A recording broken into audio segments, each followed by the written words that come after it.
Pour moi, une tourbière, c'est important parce que c'est un site, c'est un milieu qui a été détruit au niveau national, voire au niveau mondial, et pouvoir régénérer un milieu comme celui-là et faire revenir des espèces disparues, pour moi, c'est quelque chose qui n'a pas de prix, en fait.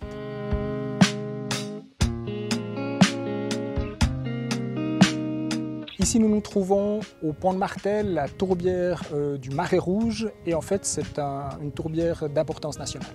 Cette tourbière a dû être restaurée parce qu'elle a été très fortement exploitée par le passé, depuis la Première Guerre mondiale. La revitalisation d'une tourbière, l'objectif principal est de conserver l'eau dans la tourbière. Donc on construit des aménagements, digues, comblements de fossés de drainage pour conserver l'eau dans la tourbière.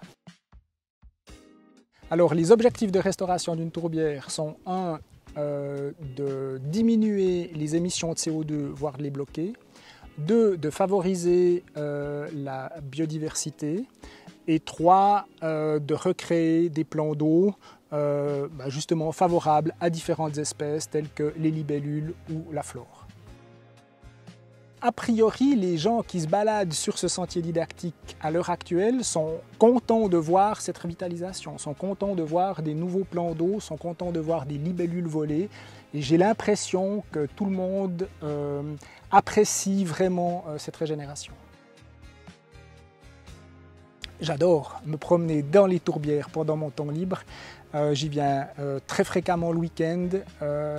En 20 ans, je ne me suis jamais lassé des tourbières.